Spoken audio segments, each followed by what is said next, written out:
Thank you. Good evening. Welcome to our Budget Committee meeting and open house, and happy Mardi Gras. Thanks for foregoing pancakes to be here this evening. It is 5:03 p.m. and I will call this meeting to order. First order of business is the approval of the agenda. Many members have had an opportunity to review it. If so, Jenna, please.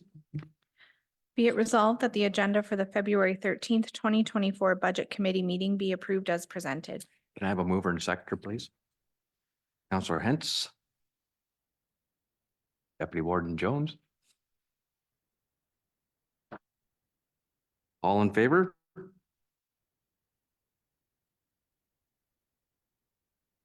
I'm assuming that's carried. Okay, adoption of the minutes. Be it resolved that the minutes of the Budget Committee meeting held on January 30th, 2024 be adopted. Okay, the minutes have been posted and everyone has had opportunity to peruse them. There are no errors or omissions. I would entertain a mover and seconder for the minutes. Deputy Warden Jones, Councillor Sloan will second. All in favor? That's carried. Remind the committee of any disclosures of pecuniary interest in the general nature thereof. We will be moving into section 6 reports briefings. The Director of Financial Services, the 2024 budget presentation and public consultation session. Just as a brief interlude here, we will go through a budget presentation from our Director of Financial Services and then enter into a public consultation. Thank you, Mr. Chair. Through you to the Budget Committee. The 2024 budget was posted online, and the budget document summarizes the 2024 budget details and includes an overview of the full county budget and the effects of taxation on the average household, the summary of budget by individual departments. Appendix 1 includes the 10-year line-by-line detail of department revenue and expense business plans. Appendix 2 is discretionary items that were considered during the 2024 budget review process. And Appendix 3 has other taxation options that were considered, including the pros and cons of each option. Next, who are our municipal partners? Elgin County is an upper tier municipality that is comprised of the following 7 municipalities: the municipality of West Elgin, the municipality of Dutton Dunwich, the township of Southwold, the municipality of Central Elgin, the town of Elmer, the township of Malahide, and the municipality of Bayham. Our local municipal partner mayors sit on the county council and help guide our work. This is in the budget document on page 3. What do our municipal partners do? They collect tax for the county, for education, and for themselves, which is more efficient and not a duplication of effort. Their portion of taxation is used to support services provided by our municipal partners. Some of those services are animal control, building services, bylaw enforcement, drainage, fire, police, rescue services, garbage and recycling, maintenance of municipal roads, parks and recreation, planning services, water and wastewater. What does the county do? Our portion of taxation is remitted to us to support county services, and these are services such as community and cultural services like archives, library, and museum, economic and development and tourism services, emergency management, fire training services, land ambulance services. This service is provided by Medivy, Planning and Land Division Committee, long-term care, homes and senior services, maintenance of Elgin County roads, provincial offenses administration, and social services that's administered by our partner, the City of St. Thomas. The 2024 budget process started in September of 2023. The Budget Committee discussed the proposed schedule, the budget pressures, and launched the public survey. The budget survey was online from September 13th to October 13th. at which time leadership was creating the draft budget for 2024. October 24th, the Budget Committee met and reviewed the results of the 2024 budget survey and completed a preliminary look at the risks and opportunities of the 2024 budget. In November, the Budget Committee started with a review of the engineering services and capital plan. November 28th saw the rest of the budget department presentations presented to the Budget Committee. In January 30th, the Budget Committee met with the final information provided for to inform the budget. And then we are here today with our budget consultation for the public to present any opportunity to present comment on what we have completed to this date. The budget public consultation will remain online between February 8th and February 15th. Next slide. So what we heard from you during the budget survey, again, the survey was open from the 13th of September to the 13th of October. It was available online and available in person at our libraries. 220 individuals responded, and 91% of those respondents identified as being taxed at the residential rate. Top 3 priorities identified from respondents were social services and housing, long-term care, and transportation and roads. What else we heard was acceptable ways to increase spending on our priorities were to keep taxation between 0 and 4%. In order to do this, we would lean on efficiencies and funding, and as a last result, take out long-term debt. Fewer dollars should be spent on grants and support for community programs and events, cultural services, and discretionary funding, with more respondents asking for additional information on that item. And how did we implement survey requests? So we did an overarching review of discretionary funding versus non-discretionary funding, and that was conducted by the Budget Committee and Appendix 2 of the budget document. The Consumer Price Index October over October was identified at 3.3%, with a proposed tax rate increase up in our budget this year of 3.79 for 2024. The line items were reviewed, and costs lower than the CPI increase should signal that an efficiency in that area has been achieved in order to contain increases. Some line items represent legislative or shared services, such as the public health unit and social services, where budget increases are approved externally. And that's in Appendix 1 of your document. In 2023, we also consider the growth that we received during the year, and this is contained in the corporate activities department. Thus, taxation, levy, payments in lieu, supplemental taxes, and write-offs, as well as other non-specific departmental revenue and debt components of the county budget. Growth is an annual factor that we review, and it also affects how much the levy needs to be increased in order to further support the county's budget needs. In recognition of the fact that the county does not have development charges, Council created a growth reserve several years ago in order to recognize new growth each year by setting it aside.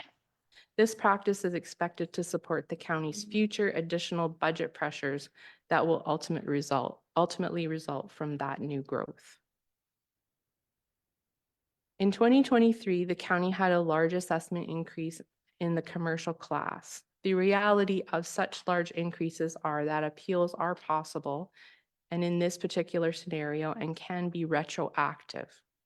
Reassessment reserve is proposed in 2024 to set aside 1/2 of the unusual assessment growth until it is confirmed that the new assessment base is not at risk of change.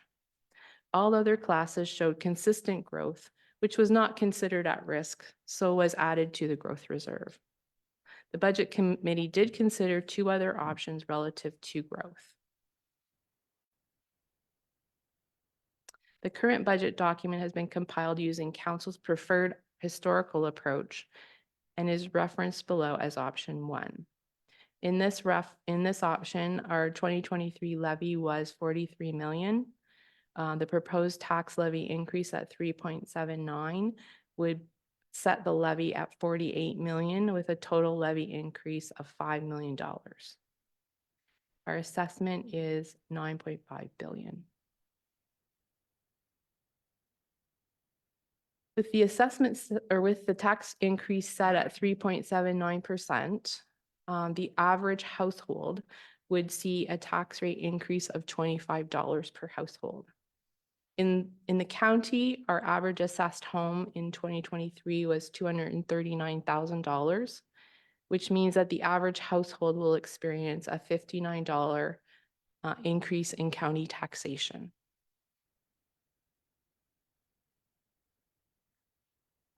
A comparison of the CPI increases in relation to the county's tax rate over the last few years shows that the tax rates have been a little bit lower than the CPI, and this year we're at 3.79 with the CPI at 3.3. In 23, our tax increase was 3.75 when the CPI was 6.5. In 2022, our tax increase was 1.68 when the CPI was at 4.9. And in 2021, we are at 2.9 when the CPI was 0.7. Two construction projects, the Port Talbot reconstruction and St. George Street reconstruction, that were valued at 5.5 million, were deferred by council in 2023 in order to decrease taxes and keep the rate low. These are now included in the 2024 budget and in the above rate for 2024. The expected revenue for the county in 2024 is equal to $101.6 million. This pays for our operating and capital needs. 48% of these funds come from taxes. The rest comes from funding, provincial funding, or user fees.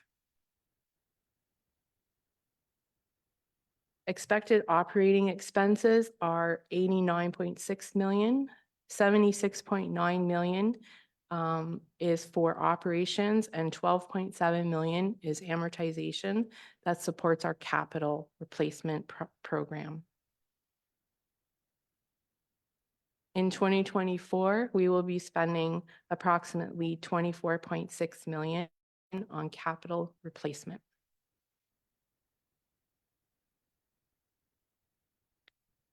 The Budget Committee now invites the public to respond to the proposed 2024 budget. Page 46 provides various options in order to provide your opinion.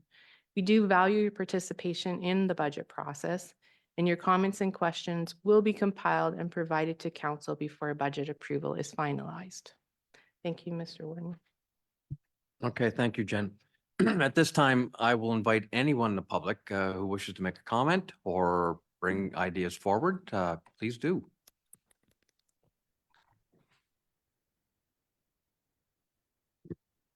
Thank you, Mr. Warden, members of council and staff. Thank you for the opportunity to address the 2024 budget.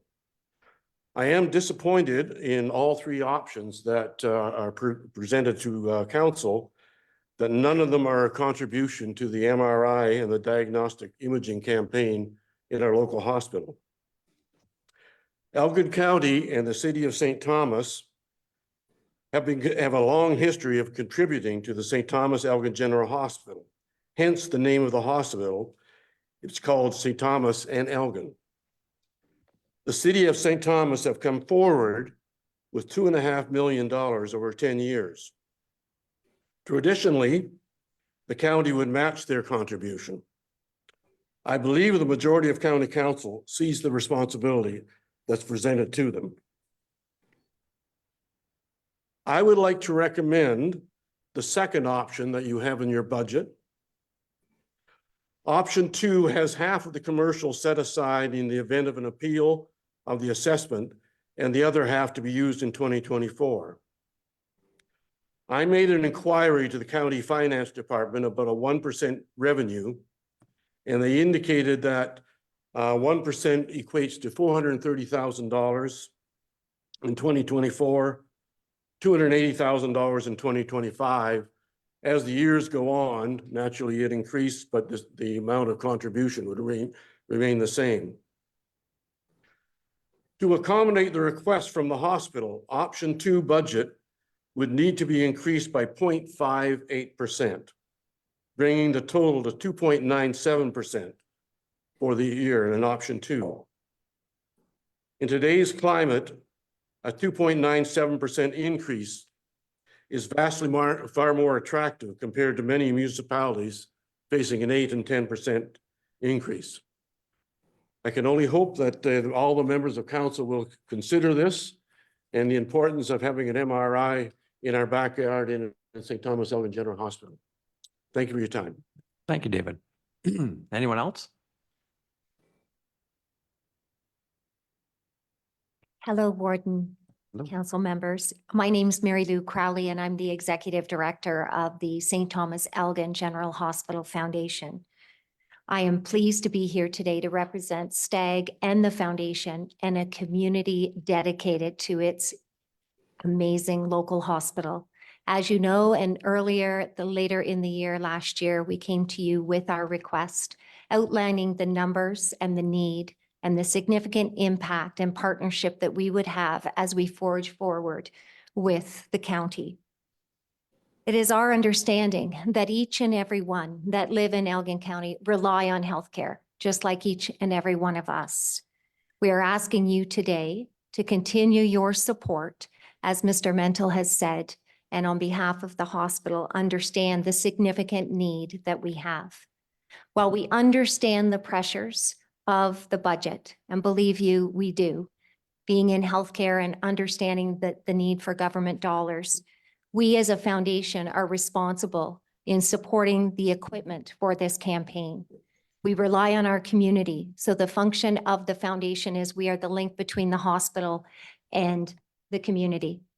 We ask you again today to consider partnering with us in support of transforming our diagnostic imaging department into a state-of-the-art facility, ensuring that over 5,000 individuals are not leaving their home to go elsewhere, but including being here.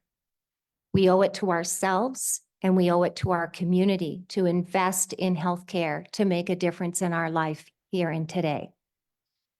Thank you. Thank you for your comments. Larry Dickout.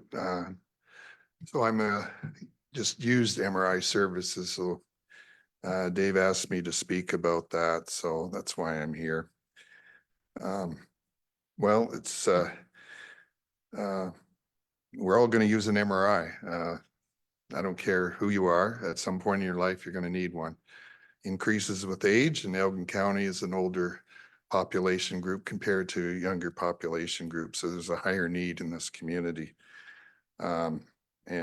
Just general comment, then I'll get to my example. So advantages of an MRI is it increases what imaging is necessary for various cancers, especially breast cancer and prostate cancer and various joints. And perfect example is my wrist. I fell curling last March, and so I went the traditional route, ultrasound, everything of course looks fine, but it doesn't pick up the fine stuff. So I had to, in London, the wait time was over 1 year to get an MRI for my wrist. Meanwhile, of course, I'm in some pain. So of course, two options, go elsewhere.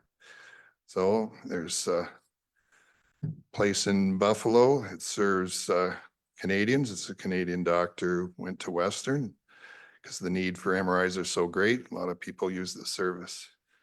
And you're looking at 800 minimum US and higher, of course. So it becomes, I have a master's in health promotion amongst other degrees. We want equity. The biggest determinant of population health is equity. So the more inequitable our culture is, the worse the population health is. So Elgin County is not a rich county compared to other places. You're increasing the inequities when you don't have an MRI locally. And so anyway, yeah, I could go on to Buffalo. So I ended up in Stratford, but even there I waited 6 months plus, but that's better than 1 year. And of course, I had a small hairline fracture. So that shows the value of an MRI, because if I just got the local services, it wouldn't have detected it. And meanwhile, my chronic pain would have gotten worse. So that's the one story. The other was MRI for my brain, or sorry, for my head, not my brain. And same thing, London was over a year's wait, not acceptable. So I just got back from Sarnia last night. So my neurologist said I needed 3 MRIs. And so the way MRIs are funded is 3 separate trips. Because if I did it, they're 20-minute operations. So if I did that all once, the hospital would only get funded for 1 procedure. Don't blame the hospital. They need the funding. But that's how our MRI funding works. So 3 separate trips to Sarnia. So I get lucky, it's winter time, the weather's been fine, but what do you do if you're a senior and the weather's bad? You wait for 10 months. Do I go in a blizzard or not? You're going to risk your life or wait another year. You know, that's the options you have. So if you had one locally, you don't have near those risks. So we should be thinking of our seniors, right? So that was, so 3 different trips. That's the reality. It's not all done in one. So that's why we need a local one. And if you had to hire a driver, of course, they're paid by mileage. So you're going to pay out, I forget what the rate is right now, but be a good chunk of change, right? So that's why you need one locally, because you create inequity when it's not local. Some people couldn't afford the price, right? So they're not going to do it. And yeah, you need MRIs because CT scans don't pick things up either. And if you don't have an MRI, you're increasing more CT scans. So you're just increasing the waiting times for CT. So the solution is an MRI, so you don't have bulking up times waiting for the CT. I think that's my main points. Yeah, so we need one local. Yep. Thank you, Larry. Any further public input?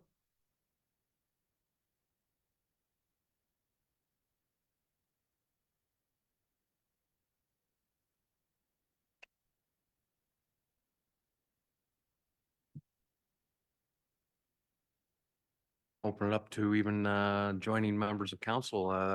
Any questions you'd like to ask the budget committee or comments? Yep, Councillor Noble. Mr. Warden, I think it'd be awesome if we could take the 55% increase or close to 700K that Southwest Public Health is asking us for this year and give it to the MRI. Thank you. Okay, thank you for your comment.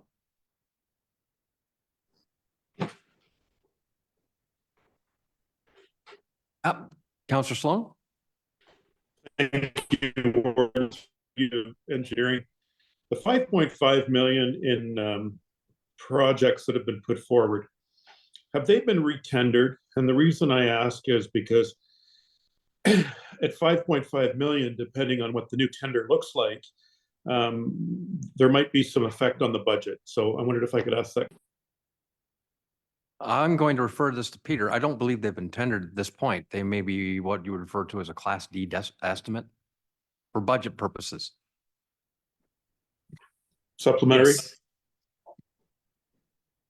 I'm just going to let Peter weigh in before your supplementary. Good. Thank you. Thank you. Through you, Mr. Warden, to Councillor Sloan and the rest of the budget committee. No, they have not been tendered. Those estimates are based upon our last year's tender experience with construction unit rates. It really depends on how quick we do get them out, and depending on what the market rates are and how busy the industry is right now with the housing sector in a slight slowdown right now, we were hopefully expecting some good prices, but we won't know until we open those up. Thank you, Peter. Counselor Sloan, supplementary? Please, I just wondered why they hadn't been opened now, if they, or when are they going to be opened rather? If I could ask that through you, Warden, to Peter, thank you. Please, Peter. Through you, Mr. Warden, to Councillor Sloan. They are in final design stages, so the tenders aren't quite prepared at this point. So they, once prepared, they will be issued for tender. They have not been issued for tender at this point. That's up satisfactory, Andrew? Okay, thank you.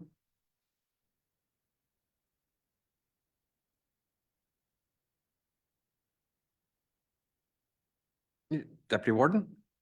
Thank you, Mr. Wharton. I guess everybody knows where I stand with regards to the foundation, hospital foundation. I think this is something we need to do, whether it's 5 years or 10 years. I think 10 years, going with option two, like Dave Vanel said, I think is a viable option for us. We need a good hospital. We need the equipment in the hospital to provide us the proper care. That good equipment also keeps good doctors in that hospital, and that is vital to the health of our community. And I still strongly believe we need to go down that road. Okay, thank you for your comments.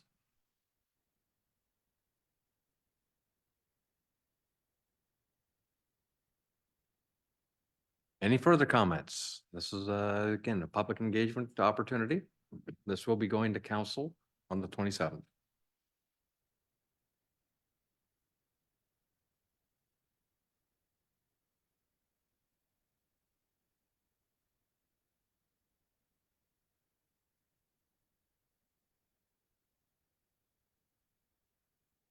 Silence prevails. Okay.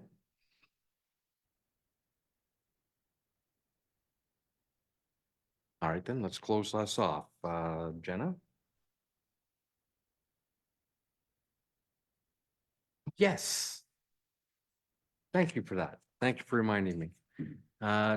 Jennifer, do you want to lead us through some of the received comments that you've had? So we have had some comments received online, which we'd like to just make address while we're here. We've so the first question was from related to community and cultural services and indicates that the budget is overblown. So we wanted to just give this question to Brian Michelli, Director of Community and Cultural Services, to see if he has any comments on that. Yeah, Mr. Warden, through you to the committee. I mean, the bulk of our budget is in three big buckets: staffing, leases, and material costs. And those costs are, we've not brought any new requests forward this year. We're maintaining inflation. So I think our requests this year have been pretty modest relative to the other needs in the county. Thank you, Brian.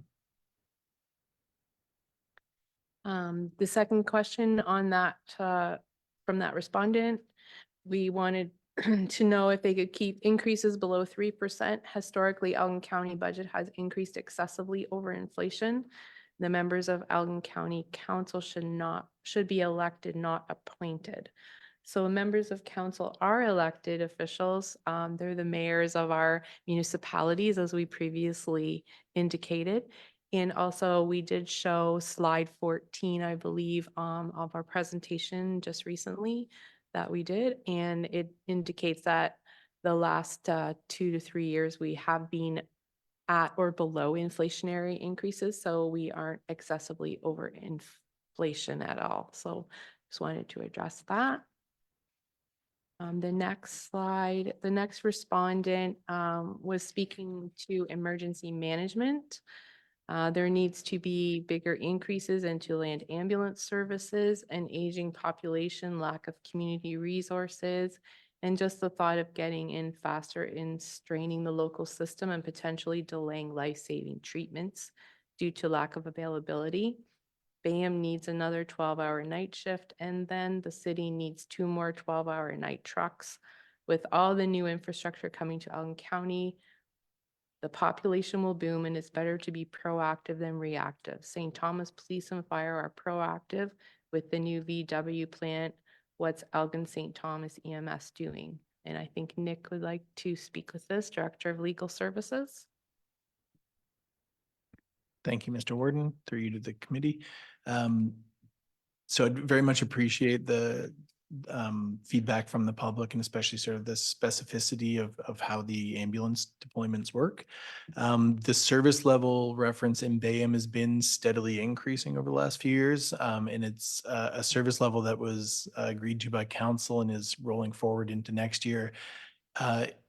In regard to that comment, as well as the suggestion that there might be additional shifts needed within the city. Right now, the deployment is adequate, and there may well be a service master plan looked at over the next few years because of the forthcoming growth. But right now, we just don't have the information that would support a service level enhancement as we sit here in the 2024 budget year.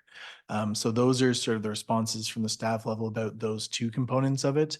And then in terms of the concern about the availability of ambulances, I'm certainly not a core expert in our ambulance service, but my understanding is in the instances, which is rare, where there is a response time issue, because we do meet our response time mandates, it's generally because of offloading times at the hospitals. And that's particularly true when they have to go up to London to the major trauma center.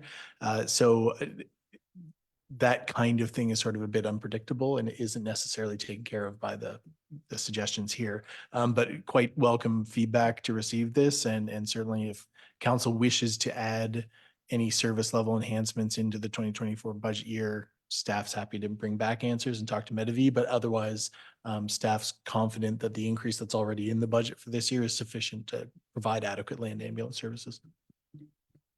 Thank you for your comments, Nick. Yes, and just to further that, I don't know if you mentioned, we did add 1.3 million this year to the budget, and that's being offset by our provincial and city counterparts who do share in the service delivery of this. So approximately another 500,000 in funding being received for that service.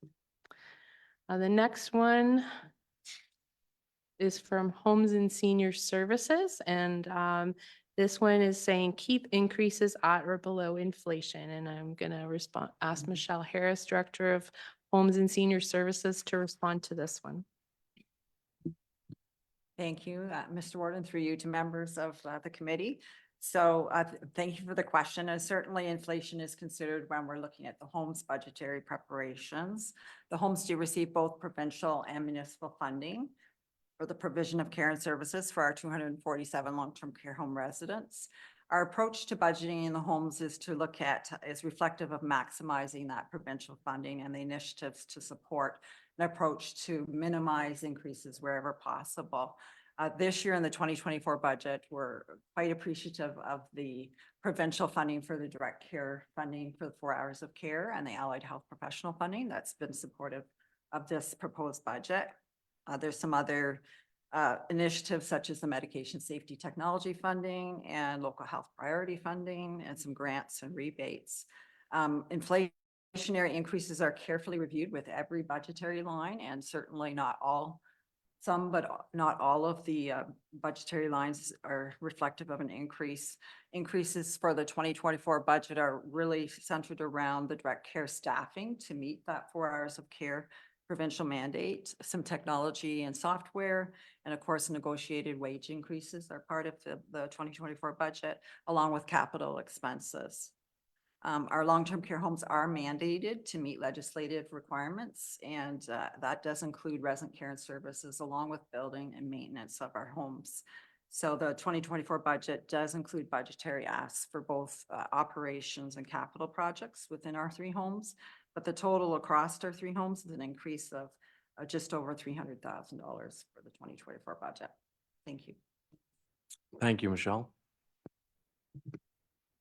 Thank you. The next question is relative to Planning and Land Division Committee, but I think we had determined that this might better fit under Director of Engineering Services Peter's jurisdiction. So this is prioritizing bicycle infrastructure into road planning for the love of God, around about at 52 and AMP 73 and 45 and AMP 73 to if the most dangerous intersections in Elgin County yet continually are overlooked, while less warranted areas, St. Thomas, Central Elgin, are prioritized. Encourage tree planting and road beautification along roads, incentivizing. So I'd like to direct this one to Peter Duchek, our Director of Engineering Services. Thank you. Through you, Mr. Warden, to the committee. Let me unpack this question. I see three themes here. One is cycling facilities, one is collisions at two identified intersections, and one is in regards to trees on county road allowances. First of all, cycling facilities are implemented when they are supported in the county's cycling master plan. That cycling master plan is going to be under development and revision under phase 2 of the transportation master plan. Some county roads do support cycling facilities. However, the county road system its primary function as a transportation network is to move various types of vehicles, high volumes of vehicles, and at highway speeds. So not many roads do support cycling facilities. Cycling facilities also do come with ongoing capital and maintenance costs. So there is a real balance that needs to be struck providing these new and additional services, and that will be completely reviewed and presented to council as part of the transportation master plan where future cycling facilities would exist. Next, let's discuss a couple of the intersections that were mentioned. One is at Imperial Road and Ron McNeil Line, and Imperial Road and John Wise Line. Both of these intersections had been reviewed as part of phase 1 of the transportation master plan, and they were found to be ranked number 5 and number 9 of the highest number of total collisions on county roads over a 5-year previous period, and that period was from 2017 and 2021. Fortunately, the numbers are not zero, but the total number of collisions are relatively low. And what I mean by that is that there are less than 1 collision per 1 million vehicles entering the intersection.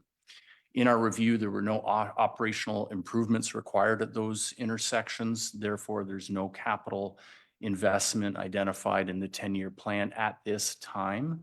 However, we do anticipate the growth generated in our region, and that will help inform us as we develop the transportation master plan, and future investment at those intersections may be possible. Finally, in regards to trees on county roads, staff supports the county's woodlands conservation bylaw, also known as our tree bylaw. However, trees located on county right-of-ways are discouraged. 1 in 3 collisions result from single vehicle crashes from vehicles leaving the roadway. And half of the fatalities from collisions of single vehicle vehicles leaving the roadway, half of the fatalities are vehicles striking trees. There's a reason there's a clear zone recommendation in roadside designs, and that is to provide a safe runout distance for errant vehicles who leave the traveled portion of the roadway. Trees also cause issues with obstructing sight lines to road signs, intersections, entrances, and they do add a maintenance component to the county's road maintenance agreement. Roadsides are also home to road signs, drainage facilities, utilities, which, water, gas, sewers, and most recently, lots of fiber optic networks. All of those conflict with trees, and therefore staff would not support a policy to add new trees to the county's right of way. Thank you, Peter. The next question is a 2-part question. The first part is for human resources. Think about implementing a staff municipal counselors event. Elgin has 7 municipalities under the county, yet no formalities with county staff or municipalities. Instead of being a foreign entity, the county should be more engaged with municipalities and their elected officials. So I'd like to call upon Amy Thompson, our Director of Human Resources, to answer this question. Thank you, Jen, and through you, Mr. Warden, to the committee members. So this comment aligns very well with our service delivery review that we did a few years ago, which also recommended enhancing collaboration across all 8 of our municipalities, including the county, across our geographic area. And the county and LMPs do have many ongoing collaborative efforts in recent years. So this includes developing shared service relationships. Just to name a few, we have legal, human resources, emergency management, and the fire school are examples of some collaborative service areas that we've been working on. There are regular meetings held with all 8 CAOs and all the treasurers across the 8 municipalities. So they regularly collaborate and look at initiatives we can work together on. And when they mention events, we do have events like the Warden's Banquet and the Warden's Charity Golf Tournament annually, which do offer an opportunity to bring together members of council and staff from across the county. And we are always seeking opportunities to expand collaboration with local and neighboring municipalities as well. So that's a great comment and a great suggestion, and something that we will continue to be working on. Thank you for that. And our last comment references tourism and economic development to offer grants and incentives for beautification, murals, landscaping, pedestrian infrastructure such as benches and pavilions. And these add value to our communities while improving tourism initiatives. So I'd like to call on Carolyn Cron, our Manager of Economic Development and Tourism and Strategic Initiatives. Thank you. So we do currently have a community improvement plan in place, ELG Incentives. And this program does offer grants for outdoor art, which includes murals, and also for property improvements, which includes both hard and soft landscaping. I would encourage any organizations who have projects in mind to reach out to economic development to discuss those projects and the application process. We will continue to promote this program in the community. And we also, this program term is expected to end in 2025. So we will be reviewing the program in the near future. And there may be further opportunities for the public to provide feedback on what their priorities are for community improvement. And we look forward to hearing feedback at that time. And do encourage anybody to reach out at any time if you have any tourism initiatives that you'd like to discuss. Thank you. Thank you, Carolyn. And that's it. Okay, I thank the public for sending in those comments, and I thank the gallery tonight for being here and providing some feedback on the budget thus far.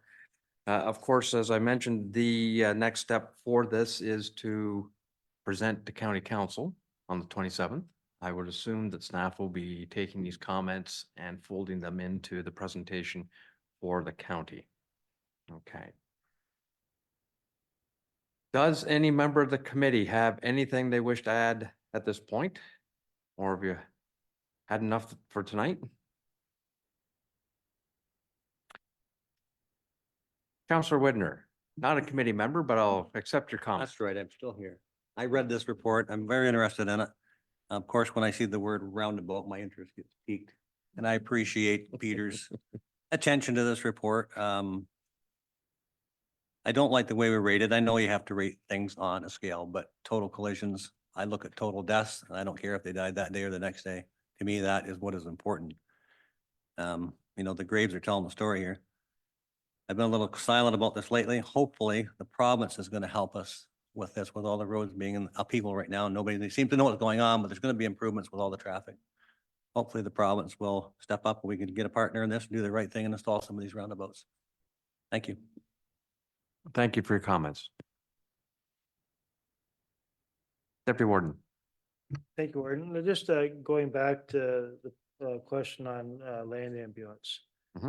There's a part in there about extra trucks in the city of St. Thomas. And I guess my question would be, don't remember the city of St. Thomas requesting any further ambulances within the city that I was aware of.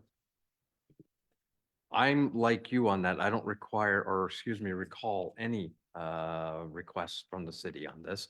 I think this was just a comment received from a member of the public, and I would trust that staff are monitoring and that should the need arise, that action would be taken at that time.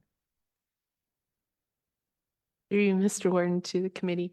Yes, we have not received any additional requests for upstaffing related to either the VW plant or the city of St. Thomas. We are finalizing our agreement to add a truck 12-hour shift to BAM, and that's what part of the increases coming online this year are the result of that. So we will continue to monitor, and when they do require that, we do take into consideration the need and the overall ability for them to respond to calls. So that's what they look at, the call volumes, and that's all related to their statistics.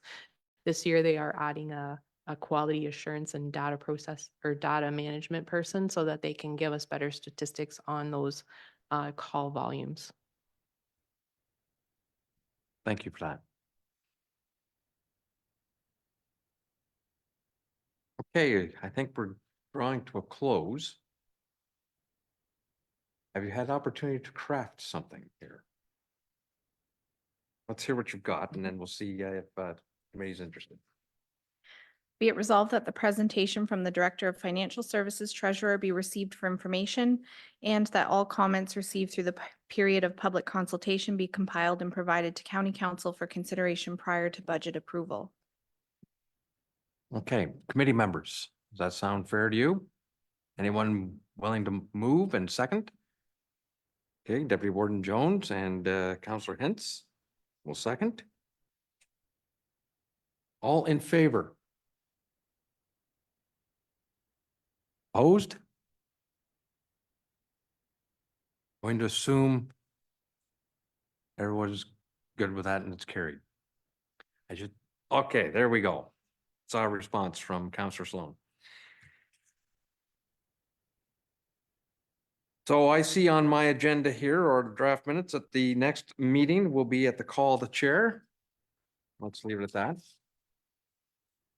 And so before we adjourn, I want to thank everyone for coming this evening. I certainly thank senior staff for being present. It is nice to have the A team included in these discussions. I thank the gallery again. Thank you for coming out tonight, providing your comments, as well as the written comments that were received. Right. Having said that, call for the adjournment motion. Be it resolved that we do now adjourn at 5:50 PM to meet again at the call of the chair. Do we have a mover and seconder for that? Councillor Sloan, and I'm sorry, it was Councillor Hintz. All in favor? That's carried. Thank you very much for attending. We are adjourned.